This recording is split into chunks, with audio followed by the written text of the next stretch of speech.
Boa noite, gratidão. Essa noite vai ser muito especial. Para quem ainda não me conhece, eu sou a jornalista Sônia Araripe, de Plurale. Nós fazemos uma revista e um site com foco em sustentabilidade. Embora não estejamos juntos, nós estamos conectados, nós estamos irmanados em boas energias. E hoje vai ser uma noite incrível, se preparem. Quem vai estar aqui conosco é o meu amigo, sou fã, não tem jeito. André Trigueiro. O André Trigueiro vai estar aqui conosco. E eu vou contar já para vocês um segredo. O André, claro, sabe dessa história. Alguns que nos acompanharam também durante esse período. A gente se conhece desde os anos 80, por aí. Não vou dar muito detalhe, não, senão a gente vai ficar cabelo branco. Não é dia para isso, né, André? E o André era da Rádio Jornal do Brasil e eu era do jornal, na economia. E volta e meia a gente se cruzava, sabe como? Não era só no elevador, não. Numa Brasília, tinha uma Brasíliazinha bege antiga. Não tem aquela música da Brasília amarela? Nossa, era uma Brasília bege. E foram tempos muito intensos, inspiradores. Nós tivemos a sorte de conviver nos melhores anos da imprensa, com as melhores cabeças inspiradoras, tanto o André quanto eu. E por essas felicidades, né, da vida, cada um na sua trilha, né, mas acabamos chegando na sustentabilidade. Né? E quando nasceu a Plurale, há 13 anos, o André logo se ofereceu, foi uma espécie de um padrinho, sempre presente desde o lançamento, nos nossos eventos. O André faz questão sempre de comparecer, de fazer uma palestra inicial. Então, assim, gratidão, André. É realmente uma pessoa muito especial. E o que é incrível, a gente já vai chamar ele aqui, e o que é incrível, que vocês não vão acreditar, é que o André foi professor dos meus 3 filhos. Os 3 são jornalistas. E o André foi professor dos 3. André, os 3 estão aqui, os seus alunos estão aqui na produção especial para essa noite. Acho que você deu conta aí do trabalho, viu? Eles estão fazendo bonito aqui. E hoje vai ser uma noite muito especial. Mandem suas perguntas, participem conosco. É para ser interativo, é para a gente estar junto, mesmo que separados, cada um na sua casa, né? Nós vamos ficar juntos aqui durante 1 hora com o André Trigueiro. Ele já está chegando, ele já está sinalizando aqui para gente. Uma alegria imensa. Ah, querido, que alegria. Como vai? Gratidão. Vamos bem, vamos bem. Nos cuidando, né, André? Nos cuidando. Como tem que ser, como tem que ser. Como tem que ser, exatamente. Eu já vi, eu acho que hoje é a terceira ou quarta live sua, tô na dúvida. A Anitta já perdeu para você há tempos. Você é o rei das lives. É uma loucura, é o rei das lives. Eu vou te contar um negócio. Eu acho até que o André dispensaria a apresentação, mas em favor da informação, da qualidade, enfim, eu vou fazer aqui uma breve apresentação do currículo do André. O André é jornalista, como contei para vocês, tem pós-graduação em gestão ambiental pela COP, o FRJ, além de lecionar no meio universitário, como eu contei para vocês, professor dos três filhos aqui. Trigueiro é jornalista da TV Globo, até hoje atuando na rua, sempre presente, editor-chefe do Cidades e Soluções, comentarista do Estúdio I na Globo News e também na Rádio CBN, articulista do G1 e colaborador de várias rádios espíritas no Rio de Janeiro. Ele tem ampla experiência em produção e apresentação de palestras, roteiros e reportagens. André é carioca, conta com diversos livros publicados. Eu trouxe alguns livros aqui, André, mas aí eu tinha que ter uma estante inteira para botar os livros aqui, mas eu tentei trazer alguns de seus livros, né? É voluntário, o André é sempre voluntário, sempre presente nas causas. E nós vamos conversar hoje sobre o mais recente livro dele, que é A Força do Um. E ele doou integralmente os direitos autorais desse livro e de outros para causas. E nessa causa da Força do Um, ele doou para a Fraternidade Sem Fronteiras, FSF, uma organização humanitária que combate a fome no Brasil e na África. Bom, para quem não me conhece, André, eu vou tomar a liberdade também aqui de me apresentar, né? Porque tem gente que também que não me conhece, né? Eu venho também de uma longa trajetória aí de... Estava falando que eu não queria contar por causa dos cabelos brancos, mas já são uns 30 anos, né, André, que a gente está nessa trilha. Eu já fui editora executiva no Jornal do Brasil, editora de economia, trabalhei em algumas das principais redações, o Dia, Jornal do Comércio, Revista Forbes, o Estado de São Paulo. Há 13 anos criamos esse projeto, um projeto independente, plural. Já trabalhei também em assessoria de imprensa, mas me encontro como jornalista. Não me vejo fazendo outra coisa hoje em dia que não seja jornalismo. Sou palestrante, consultora, mas a minha história é essa. E eu queria deixar você, André, se apresentar aí para o teu público e contar um pouco aí do que a gente vai conversar nesse domingo de alegria. Sou convidado, vou para o lado que você apontar o nariz, eu vou na tua. Vamos no vento, né? A gente toca por música, né, André? A gente toca por música, já tem algum tempo. E eu queria te dar uma notícia bárbara, que a gente está aqui hoje, não só com gente de vários estados brasileiros, do Norte, do Nordeste, do Sudeste, mas tem gente também aí do exterior, viu? Apesar do fuso horário, tem Portugal, tem França, Estados Unidos, Canadá, e a Marina acabou de mandar mensagem, está na Nova Zelândia. Marina, um beijo, com esse fuso todo, você na Nova Zelândia aí nos acompanhando. Eu queria ver, André, se a gente podia começar conversando. A ideia nossa, quando eu conversei com o André, como tem feito as lives todos os dias às 9 da manhã, ele já esgotou aí um tanto de assunto, né? Todo dia, né, André? Todo dia uma live, todo dia uma proposta. Então, a gente vai tentar hoje aqui trazer a proposta de onde estamos e para onde vamos. Essa que é a ideia do nosso diálogo, né? E eu tenho maior orgulho de afirmar, André, com sinceridade, você sabe que eu sou uma pessoa muito sincera, você transcende hoje em dia o jornalista sustentável ambiental. Você passou a ser uma das mais importantes vozes, um dos jornalistas mais relevantes na causa dos pequenos, dos sem voz, dos invisíveis, dos que sofrem, dos que são discriminados, a favor da democracia e da livre imprensa. Então, é com orgulho que eu queria dizer para você que eu tenho orgulho da sua trajetória e da gente poder estar juntos, né? Eu queria a primeira pergunta, André, contar para você que a minha voz está falhando um pouco, estou me avisando aqui por causa do fone. Mas é dizer para você o seguinte, o que é esse novo normal, né? A gente até fala um pouco sobre isso nessa edição da Plural, que acabou de sair, edição 70, né?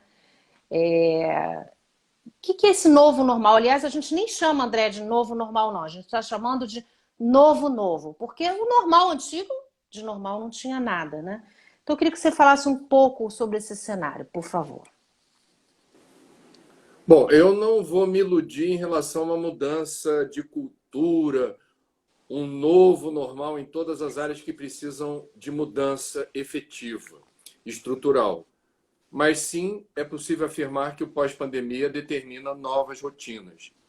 Então, a gente já está experimentando claramente a necessidade do espaçamento entre as pessoas no varejo, no shopping, no teatro, no cinema. A gente vai permanecer um tempo se adaptando, e isso é o novo normal, o novo padrão que evita a aglomeração de pessoas. Em alguns lugares do mundo, é o caso de Londres, o prefeito, não é o único, mas é um lugar onde isso teve muita reverberação. Surgiu um ensejo a partir da pandemia de priorizar investimentos na direção da mobilidade sustentável com bicicletas, então o alargamento de ciclovias, ciclofaixas e ciclorotas, linhas de crédito para quem conserta ou vende bicicleta, estimulando o cidadão de Londres, uma das mais importantes cidades do mundo, a não aglomerarem em metrô, trem ou ônibus. Amsterdã, na Holanda, eu venho falando muito disso, é muito interessante que a prefeitura local tenha encontrado na pandemia um pretexto para aplicar na prática uma política pública inspirada no livro Economia Done It, ou seja, uma forma de você aplicar o orçamento do contribuinte, promovendo o desenvolvimento sustentável, respeitando um teto ecológico, dar o passo do tamanho da perna, não agravar o problema da poluição do ar, das águas e do solo, e, ao mesmo tempo, prestando atenção nas pessoas que mais precisam do Estado, os pobres que existem na Holanda e os excluídos. E nós temos a necessidade de prestar atenção em demandas históricas.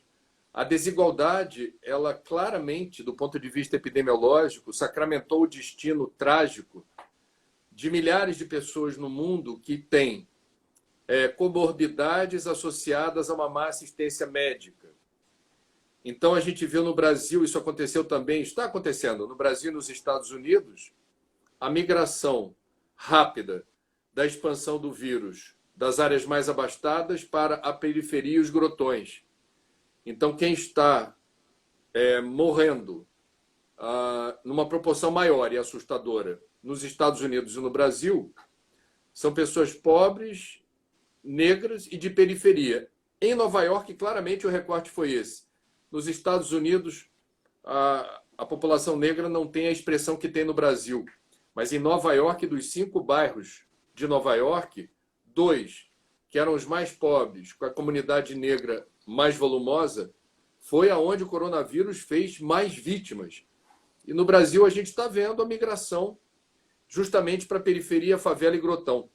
Então, o novo normal, me parece, será valorizar o combate à desigualdade, valorizar o combate à falta de saneamento básico no Brasil, valorizar os profissionais de saúde de uma forma geral, e já está sendo descortinado aí um novo horizonte do uso amplamente disseminado, eu acho isso muito legal, de ferramentas digitais que promovem lives, shows de música, aulas e outras possibilidades de exploração desse recurso de comunicação que a gente está praticando aqui.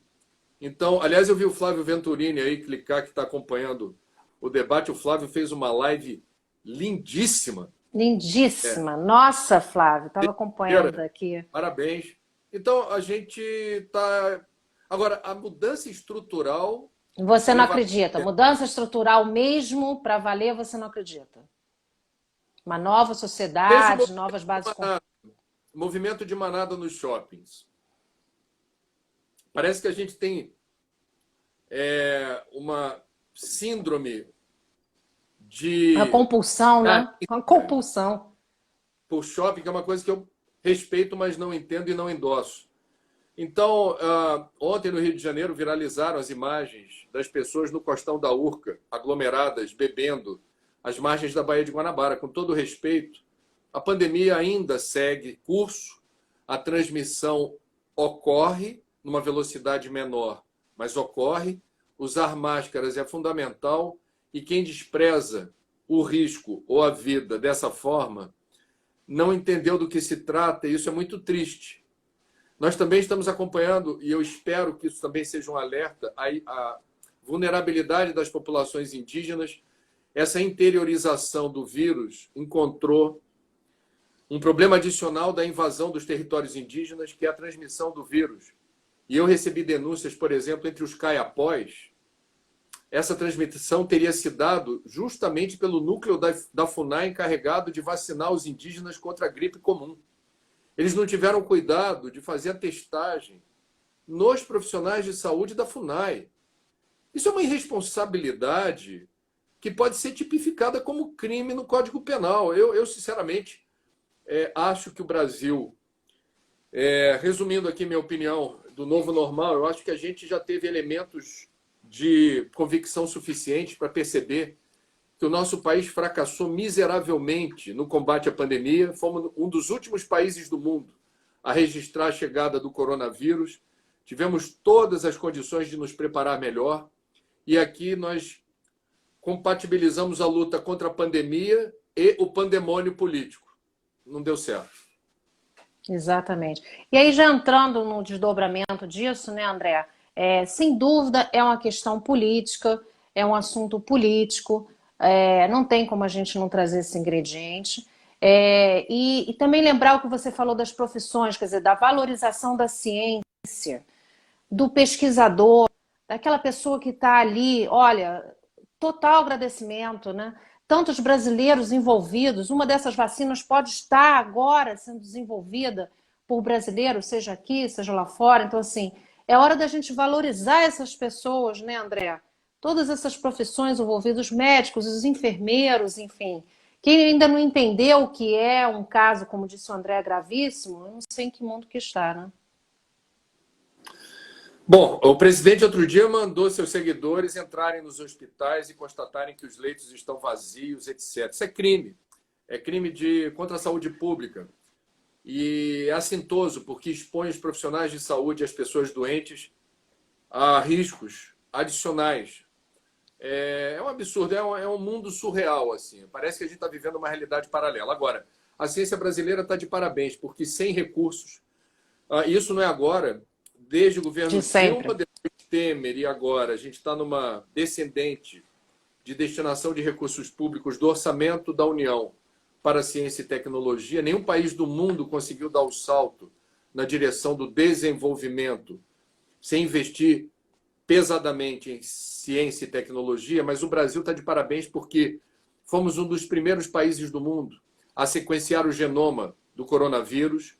Essa perspectiva concreta anunciada dias atrás de que o Instituto Butantan em São Paulo, em parceria com uma mega indústria do setor químico chinês, poderá essa parceria resultar numa vacina que a gente distribuiria com mais facilidade, sem comer na mão dos outros países, como julgávamos ser inevitável.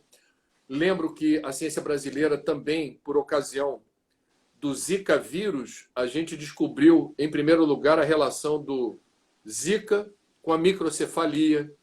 Então, nós temos eu diria, uma comunidade científica teimosa, porque mesmo sem dinheiro, sem recursos e sem apoio, imagina se tivesse Imagina se dinheiro, tivesse. recurso e apoio, esse prêmio Nobel por aqui já teria sido conferido a algum cientista do Brasil ou linha de pesquisa há muito tempo. Então, o Brasil é esse país surpreendente, inovador, que com todos os problemas a gente vai levando.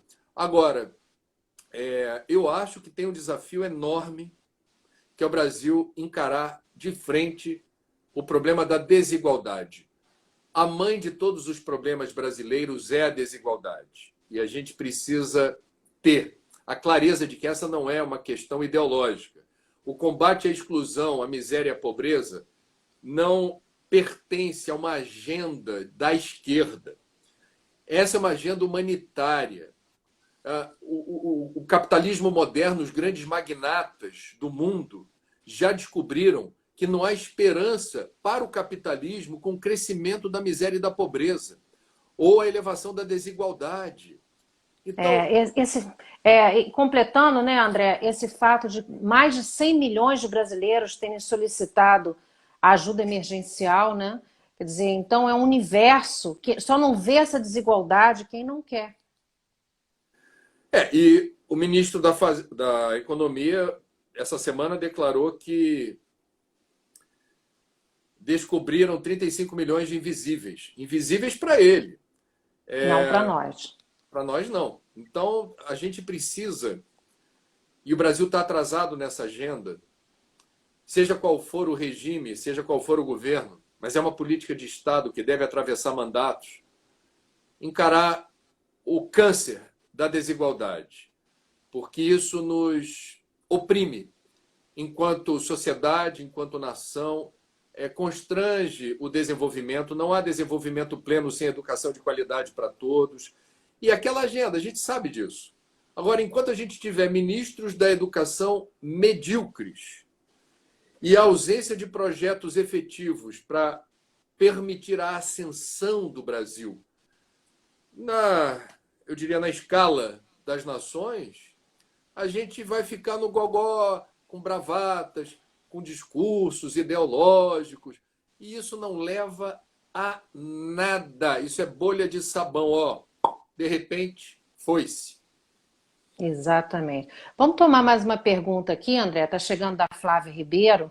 A Flávia é colega, jornalista, advogada, consultora, e ela pergunta em relação ao poder do consumidor, né? O consumo consciente, o que que cada um pode fazer. E aí eu já somo também nessa pergunta o fato de que investidores internacionais, os grandes fundos de pensão, os grandes fundos de ações, não aceitam mais países e empresas que não sejam seguidoras de práticas sustentáveis, éticas, enfim. Então, eu queria que você comentasse um pouco sobre isso.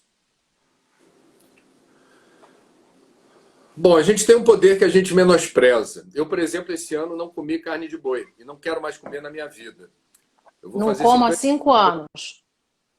Eu vou fazer 54 anos mês que vem e estou empenhado em não precisar me iludir em relação à necessidade de me alimentar da dor e do sofrimento de animais para ter saúde, vitalidade e força. Estou chegando lá. Consumo consciente passa por aí. A pecuária extensiva é o maior vetor de desmatamento da Amazônia. A produção de proteína animal, a gente, por ano, no mundo, se alimenta de 70 bilhões de animais. E eles, em criação, não é culpa deles, é dos criadores de proteína animal, emporcalham o solo, poluem as águas e agravam o aquecimento global. Então, comer carne, Flávia, obrigado pela pergunta, apenas no quesito alimentação, a gente pelo menos reduzir, que faça a campanha lá do Paul McCartney, segunda-feira sem carne, é um dia. Isso. Um dia. Está de bom tamanho. Se é o que você consegue, parabéns. Mas a gente precisa ter a consciência dos impactos que o nosso estilo de vida enquanto consumidor determina sobre o mundo, o planeta, o país, o estado, o município. Então isso vale para tudo. As pessoas enchem a boca para falar: a escola do meu filho recicla o lixo. E eu gosto de provocar professores e diretores de escola, porque se você faz a reciclagem, se você fala da importância de segregar lixo seco, papel, papelão, vidro, metais e plástico para reciclagem, e se você avança, e seria bom fazê-lo, na direção da compostagem, segrega matéria orgânica para a produção de adubo, mas você não discute a educação para o consumo. Toda escola, pública ou privada, de qualquer lugar desse planeta, precisa educar a garotada para o consumo consciente. Porque é inadmissível que escolas e universidades formem cidadãos analfabetos ambientais. A gente precisa enxergar sistemicamente, a gente precisa perceber as interações. Entre tudo, o consumo não é, penso eu, lazer e entretenimento. O consumo é um ato político. Então, quando você consome, você está realizando uma escolha que tem consequências. Você vai estar premiando um setor da economia que você precisa saber se respeita a legislação trabalhista, se respeita a legislação ambiental e se pratica a ecoeficiência e merece o título de sustentável. E desarmar a bomba relógio do consumismo, né? Quer dizer, não há sinal de maior irracionalidade no ato de consumo do que você querer isso ser uma meta existencial, acumular bens e posses para se sentir alguém bem-sucedido e, através dos bens materiais que são descartáveis e perecíveis, você se iludir achando que aquilo lhe afere prestígio, poder e status. Se você depende de bens materiais para se sentir melhor, você está precisando urgente de um psicólogo, de um bom livro, a gente tem vários para receitar, e de um choque de realidade para entender o que é a vida nesse planeta. Tudo que a gente não precisa é de pessoas que se iludem consumindo além do necessário e transferindo para o que é descartável e perecível a ilusão de uma felicidade que não é consistente. Eu conheço várias pessoas abastadas que têm muito mais do que necessitam e são pessoas tristes, deprimidas, com sensação de vazio. Não raro ingerem drogas lícitas ou ilícitas, para entorpecer os sentidos, porque não suportam essa desconexão com a paz. Elas não têm paz. Então, consumo consciente é o consumo em favor da paz, sua paz, a paz do seu planeta. É um ato de amor à vida, porque você, através do ato de consumo, você vai promover o equilíbrio ou o desequilíbrio da casa planetária. A escolha é sua. Exatamente. E essa pandemia mostrou isso, né, André? Não importa dinheiro, não importa status, nada disso. Ela atinge a todos da mesma forma. Uns um pouco. Eu até vi uma imagem outro dia, uns estão lá achando que estão no seu iate e tal, outros estão agarrados numa tabuazinha, mas estão todos no fundo, no olho do furacão. E aí eu queria já trazer um ingrediente para você, que eu queria tentar melhorar um pouco o astral, tentar subir um pouco o astral. Eu vi uma live sua que eu achei lindo você falar da borboleta azul. E sem você saber, a capa da nossa edição, dessa edição de 70, que é uma edição muito icônica, do novo normal, enfim, é uma borboleta do Pantanal, uma história de metáfora, de um personagem que nós somos contadores de história, né, André? Nós jornalistas, nós estamos sempre atrás de histórias. E essa foi uma história que nos marcou muito. Um senhor do Pantanal que ele cuidava das borboletas. E ele faleceu. Não foi corona, ele faleceu, teve um câncer, faleceu. E enquanto pensávamos essa edição, eu falei, puxa, essa é a história que a gente tem que contar. Porque a história das borboletas, a metáfora da vida, né? E trouxemos então essa história. Quando eu ouvi a sua poesia ali, essa imagem, a sua metáfora da borboleta azul, eu falei, a gente tem que trazer. Eu queria que você repetisse um pouco essa história e queria já deixar um abraço para todo mundo lá no Pantanal, a Cristina Caetano, a Cristiane, a Gabriela, todo mundo, a Valéria, a turma toda, o Rodrigo, para vocês um beijo grande. E queria que você falasse um pouquinho da borboleta. Eu comentei, foi de improviso, não estava com essa ideia de falar sobre essa experiência. Foi essa semana, eu estava na rua, tive que fazer uma compra no supermercado, voltando para casa, a calçada estava vazia. Eu estava fazendo reflexões sobre aspectos que eu havia abordado no Papo das 9 pela manhã, que remetiam à espiritualidade, à ideia de Deus, sentido da vida, essas coisas. E de repente cruzo o meu caminho, mas foi lindo assim, uma gigantesca borboleta azul que atravessou assim da direita para a esquerda, depois ela foi da esquerda para a direita, ela ficou zigue-zagueando. Eu parei para admirá-la, mas ela estava inquieta, indo para lá e para cá. Eu segui meu caminho, de vez em quando ela aparecia. E naquele momento, muito claramente, eu fiquei absolutamente embevecido e entretido com a beleza daquele ser alado, assim, entrecortando o caminho, muito à vontade para fazer o passeio dela. E me dei conta de que eu já tinha lido em algum lugar que algumas espécies de borboleta, em que pese todo o trabalho da lagarta virar borboleta na fase casulo, muitas borboletas têm uma vida muito curtinha, são horas de vida. Horas. Portanto, eu comentei isso numa semana que a gente tinha alcançado 40 mil óbitos pela Covid-19, muitas famílias muito oprimidas por essa dor de ter que enterrar o ente querido sem velório, um enterro rápido, sem despedida.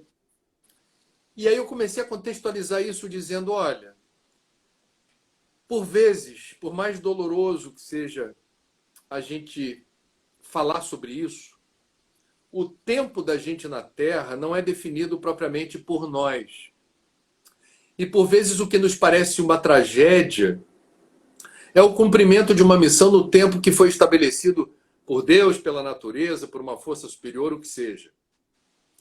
Então todos nós, em tese, poderíamos nos considerar borboletas que podem viver mais ou menos, mas o fato é que a gente vive o tempo que precisa viver.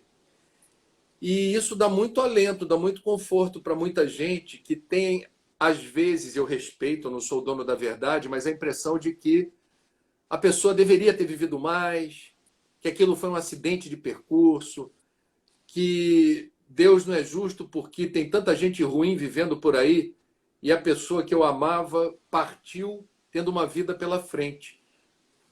E às vezes, com pouco tempo, a gente faz tanta coisa bonita. Tem tanta gente que passa pela vida da gente como um cometa e nos deixa um legado assim tão importante de sabedoria, atitude resoluta, Propósito. na direção de algo que nos inspira e a gente deixa isso guardado no coração e segue em frente com a memória dessa pessoa que nos coloca para cima, nos coloca para frente. E também falei sobre o estado de graça que a gente precisa ter para não ficar refém apenas de grandes acontecimentos, grandes realizações. A borboleta passando já é um acontecimento, né? Para mim foi. Para mim Para mim também. foi.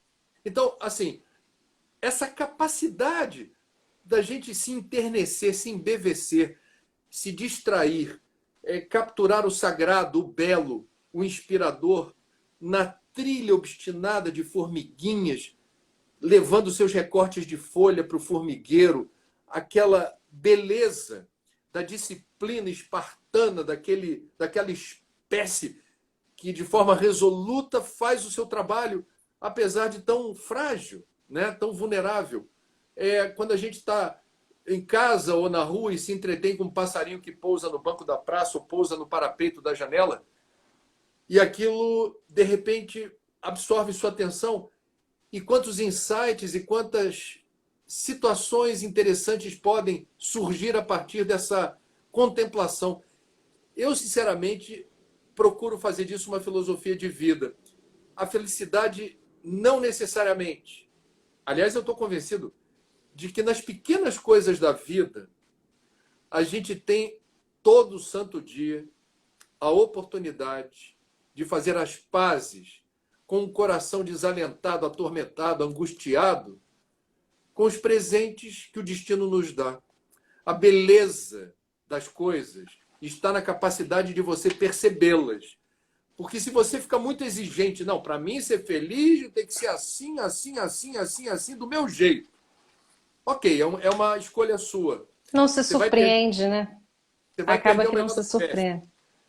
Vai perder o melhor da Exato. festa. Exatamente.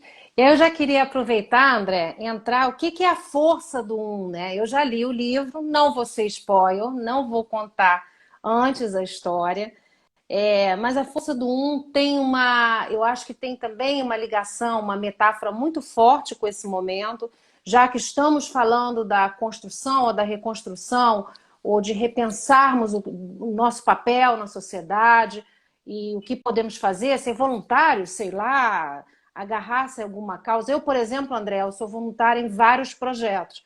E os últimos dois projetos que eu tenho sido voluntária como jornalista, um projeto para combater a fome no centro, meus amigos, André Simões, G. Bufara, a turma que você conhece, e um outro na Rocinha, que é um projeto incrível que nos trouxeram, um projeto de jiu-jitsu, eu trouxe até aqui a cola aqui para não perder,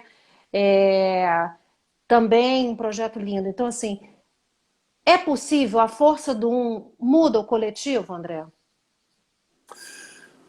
Bom, por partes, assim, eu vou tentar resumir o sentido do livro. Cada um de nós é único no universo. Então, nós temos pistas físicas disso, seja digitais, as digitais dos dedos, seja a íris do olho, seja o lóbulo da orelha.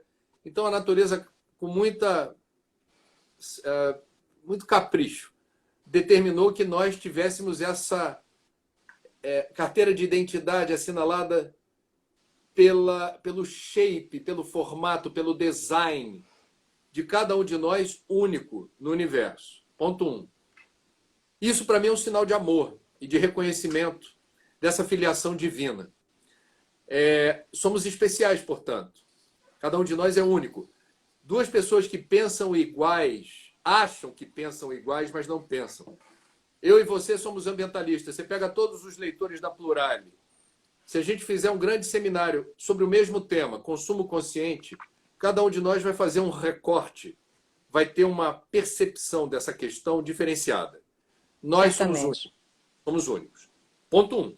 Então, na nossa singularidade, há uma beleza parafraseando Francisco de Assis, a beleza do Jardim de Deus está na diversidade das flores. E aí, na área das ciências ambientais, a diversidade explica a força, a longevidade e a resiliência da natureza. Essa diversidade genética, essa combinação dos serviços ambientais de seres microscópicos e macroscópicos que vão realizando no dia a dia de forma silenciosa operações, trabalhos, serviços que explicam a pujança e a pulsação de uma floresta.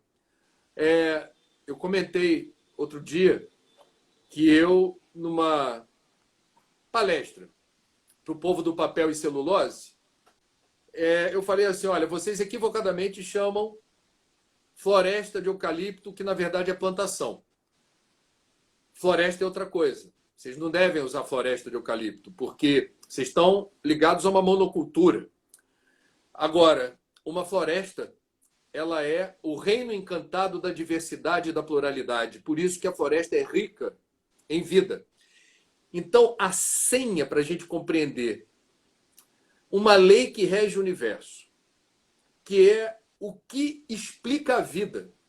O que é vida? Vida é diversidade. Vida é a pluralidade dos seres que são complementares, interagem o tempo todo, são interdependentes. Então, nós temos uma grande orquestra universal, onde cada músico tem a sua singularidade e a sua função. Então, a força do um é a força que faz de mim, de você e de todos os que nos assistem agora, agentes em favor do equilíbrio ou do desequilíbrio, da harmonia ou da desarmonia. Porque, sim, nós temos esse poder. Cada um de nós, pelo que a gente faz, pelo que a gente pensa, pelo que a gente sente, pelo que a gente escreve, tudo isso reverbera, tudo isso ressona à nossa volta e tem desdobramentos incalculáveis. Não é possível a gente ter a clareza do alcance de cada gesto, cada palavra, cada pensamento. Isso reverbera. Então, especialmente em tempos de crise, a gente precisa se dar conta da força que temos para virar esse jogo. O ser humano é um ser social. Isso é importante só para arrematar a resposta. Nós dependemos visceralmente um dos outros. Quem diz isso são sociólogos. Quem diz isso são os antropólogos, que estudam diferentes comunidades em diferentes períodos da história. Nós somos absolutamente demandantes uns dos outros. Mesmo as pessoas que gostam da solidão e se afirmam como pessoas, eu sou a minha melhor companhia, eu não quero saber de ninguém. Não resiste à tentação de vez por outra sair do seu cafofo e dar um passeio pela rua, chega lá no supermercado, na pracinha, porque a gente precisa ter contato com outras pessoas. É a razão pela qual, no período da quarentena, houve um pico de patologias de ordem mental diversas que teriam sido determinadas exatamente por dificuldades de lidar com o isolamento social. Isolamento social dói, porque nós somos seres sociais. A privação da liberdade, o direito brasileiro reconhece isso. Os juízes já são cuidadosos assim, na hora de sentenciar uma pessoa à prisão em regime fechado. Não é só pelo estado calamitoso dos presídios. É porque a privação da liberdade é uma pena muito dura. A gente precisa valorizar a força que cada um de nós tem. Lindo. Quem quiser, eu vou dar uma dica muito legal, hein? Todos os livros do André, eu estou contando para vocês que realmente ele é voluntário nessas causas. Todos os livros, durante a pandemia, tiveram 25% de desconto. É só você entrar lá, a gente vai colocar aqui www.candeia.com/André Trigueiro, tudo junto. E Soninha, o André... Oi. permite só para dizer, nenhum dos 7 livros eu tenho direito autoral. Foram todos cedidos. É isso que eu ia frisar. Jornalista já tô... É isso que eu ia frisar. O André doou todos os direitos autorais de todos os livros dele para projetos sociais. Então, assim, vocês vão estar aprendendo, né? Curtindo aí, porque você realmente curte cada livro do André e ajudando nessa corrente do bem, né? Que eu acho muito incrível isso, essa disposição do André de participar, de compartilhar. Eu acho espetacular, viu, André? Sinceramente. O site está aqui, a gente já passou, candeia.com/André Trigueiro. Tô, e Obrigado. compra, ó, aproveita, compra logo a coleção inteira. Eu até contei, ó, não coube tudo aqui não, porque é tanto do... E o meu autografado, desculpa, tá?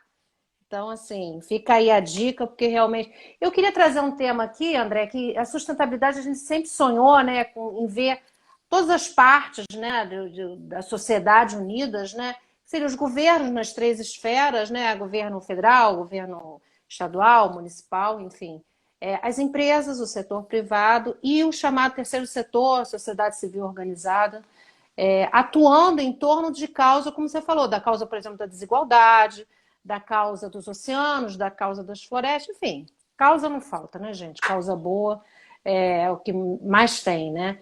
E pela primeira vez, eu, pelo menos cobrindo como jornalista, pela primeira vez eu vi os três maiores bancos privados, eu não vou nem citar os nomes, mas todo mundo sabe, os três maiores bancos privados fizeram uma doação conjunta, coletiva, de 50 milhões em equipamentos, em máscaras, em testes, e outras tantas empresas, né, André? E aí eu queria já colocar esse ingrediente, André, quer dizer, não fizeram, pelo menos a princípio que eu saiba, né, visando lucro, não. Quer dizer, é em torno realmente da causa de uma sociedade e que, no fim, é também o mercado deles, né? Então, acho que é um movimento diferenciado da economia do que a gente estava acostumado, né, André? Soninha, eu não quero causar constrangimento, mas eu sou muito franco. 50 Uhum. milhões de reais é um espirro de pulga nesses três bancos juntos. Com todo respeito. É claro que é uma boa notícia, melhor do que nada, mas assim, você é jornalista, você conhece a realidade dos lucros auferidos por instituições bancárias no Brasil, seja no ano de crescimento, seja no ano de crise. Eles não perdem nunca. Então, se a gente comparar, eu não gosto dessas comparações porque são muitas variáveis, mas eu preciso fazer isso. Os magnatas, os mecenas, os ricaços do Brasil não têm a cultura que outros países têm de doar, de serem grupos, de doarem para as universidades onde eles se formaram, de apoiar projetos sociais. Não têm esse hábito. São muito tímidos. Agora, para a gente virar para cima, e aí é uma percepção minha, acho difícil fazer essa conta, mas tem quem faça. Essa pandemia e os efeitos desastrosos sobre a economia têm determinado uma tsunami de solidariedade, fraternidade, benemerência, Incrível. ações voluntárias. É algo inacreditável. O amor, a empatia, a compaixão do brasileiro são comoventes. Assim, como é que a sociedade não Comovente. fica esperando o governo, não fica esperando o banqueiro, o mecenas botar dinheiro.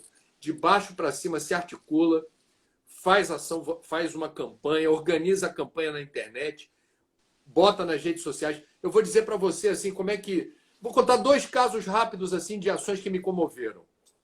As mulheres de aquela comunidade de São Paulo, gente, onde os policiais esse ano foram flagrados tentando reprimir durante um baile as pessoas. É muito Sei. conhecida, desculpa. Se alguém... Paraisópolis. Mulheres de Paraisópolis. Paraisópolis, principalmente diaristas e domésticas, dispensadas por seus patrões, ficaram abandonadas à própria sorte. E elas se organizaram e tiveram uma resposta rápida para distribuir cesta básica, para ajudar elas a pagarem as contas. Lindo. Outro movimento que me comoveu muito foi aqui no Morro do Coruja, em São Gonçalo, na região metropolitana, um rapaz chamado Douglas, que ele contraria todas as estatísticas ou a tendência que as pessoas, de forma preconceituosa, imaginam que um jovem, filho de pai e mãe que foram assassinados na comunidade,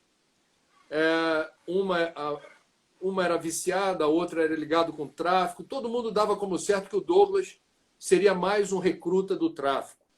E ele jamais aceitou isso. Ele se transformou no grande benfeitor da comunidade. Ele não aceita a grana dos traficantes. E ele teve notoriedade porque, no meio dessa tragédia, ele teve de apoio financeiro várias famílias que nem água têm em casa, quanto mais sabão. Então, o brasileiro está descobrindo, ou redescobrindo, ou aprimorando as técnicas de fazer chegar rápido a ajuda que não pode demorar. A gente não pode esperar o governo descobrir, tem 30. Eu não sabia que tinha. Enquanto eles estão descobrindo que tem invisíveis, a gente vai de encontro aos invisíveis e faz a diferença.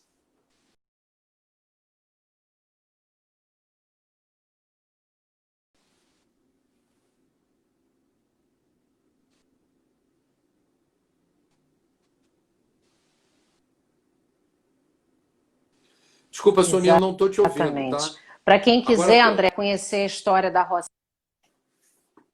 Rocinha, é uma matéria linda da minha colega Elizabeth Oliveira, Alcimar Petkov, a Daniele Gomiero, a Malu Nunes, o Omar Rodrigues, Antonieta Varilese, Estevão Braga, Thaís Moraes, Marília Mello, a Sônia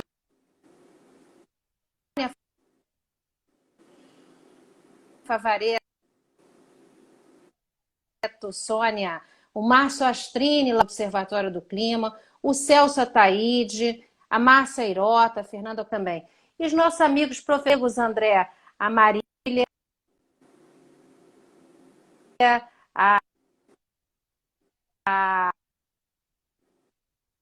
a Luciana, a Ita, essa turma toda. Mais para nossa frente, né? A questão não queria deixar de falar, a gente já está com quase 700 pessoas aqui, André, a sala lotada. Aproveitar esse momento para você falar um pouco sobre racismo e no racismo eu queria já deixar a dica aí do livro da Djamila Ribeiro, para quem ainda não leu, Pequeno Manual Antirracista, que é um livro espetacular, né? Você falasse um pouco sobre racismo. E a Luciana Bezerra pediu, coleguinha lá de Manaus, pediu que você fizesse também sobre as mídias ambientais e o racismo. Bom, Soniando, o áudio fragmentado e a imagem congelada. Eu vou partir do pressuposto que você está me vendo e ouvindo com clareza aqui, tá? Então, vamos lá. Eu estou aprendendo muito com a doutora Djamila. A gente marcou uma live para daqui a 10 dias. Eu já conversei com o Renê Silva, do Voz das Comunidades. Se o Celso Ataíde, que está nos ouvindo, quiser bater um papo, seria ótimo ouvir a experiência dele, que é alguém que faz um trabalho maravilhoso de inclusão social e de resgate da cidadania de quem tem esse déficit histórico de respeito, né? O desrespeito das elites brasileiras, que invariavelmente são brancas, ricas e cristãs, ou se dizem cristãs. É importante frisar isso porque a igreja apoiou a escravidão. E isso consolidou, digamos, uma cultura da desigualdade há menos de 2 séculos atrás. Isso deixa um legado que não é propriamente muito bom. Eu acho que o grande eu diria, o grande durante a pandemia, na minha opinião, foi o episódio envolvendo o Sr. Floyd nos Estados Unidos, naquele ato violento do policial branco que está preso. Porque como é que você enfrenta o racismo estrutural? Você precisa ir para a rua, você precisa fazer barulho e você precisa ter a causa contra o racismo envolver pessoas de todas as cores. Assim você muda lei, como está acontecendo agora nos Estados Unidos. Assim você interfere em campanha para presidente da República, como está acontecendo agora nos Estados Unidos. Quer dizer, você não basta se indignar nas redes sociais, não basta fazer petição online. Não muda, eu não acredito que isso mude o mundo. Quando a gente fala de racismo estrutural, a gente está falando do quanto você e eu, que não somos pretos, somos racistas sem perceber. Porque aqui ou ali a gente reproduz, ainda que involuntariamente, um comportamento que alguém que é negro percebe. No detalhe. No detalhe. Então, a gente está falando de algo, o Renê Silva foi muito feliz quando disse assim, eu acho que a gente tem que trabalhar isso na escola desde cedo. A gente tem que ter professores da rede pública e privada explicando o que é o racismo, por que ele existe no Brasil, quais são os sintomas, quais são as causas, qual é a cura. E a gente precisa ter a coragem de fazer no Brasil o que não foi feito. A história da escravidão não foi suficientemente contada para as novas gerações de brasileiros.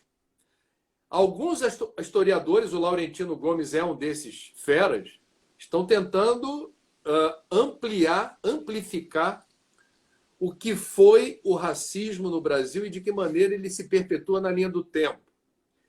Então, é um esforço transgeracional. Isso não se muda por decreto ou medida provisória. Não adianta tirar o fanfarrão que está lá na presidência da Fundação Palmares. A gente vai ter etapas que precisam mobilizar a sociedade brasileira, e repito, toda a sociedade, não apenas os negros, né?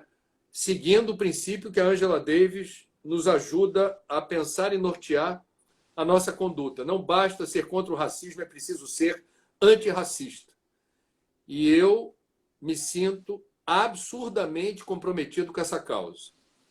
Bom, vamos lá.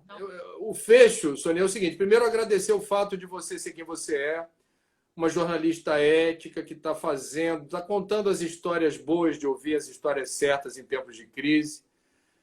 Reforçar aqui a minha admiração pela Plurale.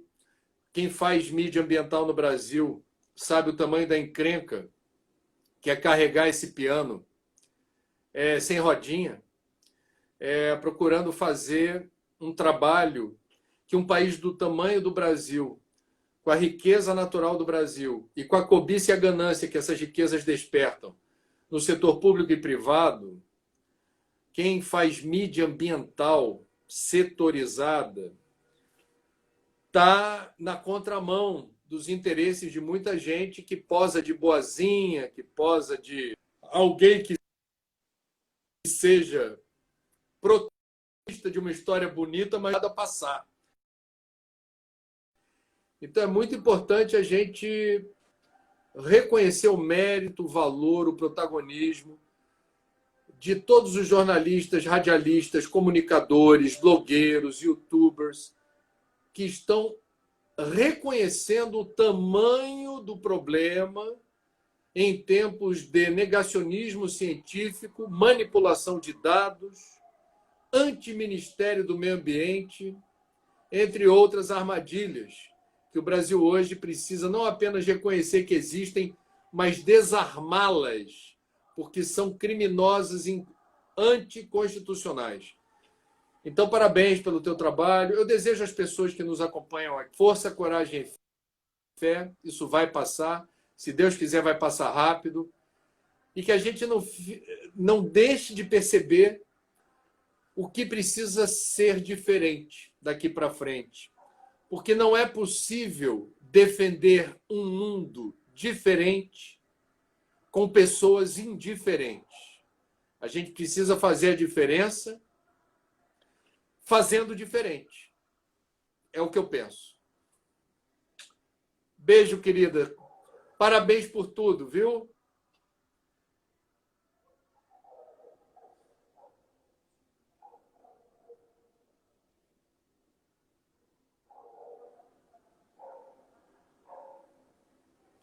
Muito obrigado. Fica com Deus.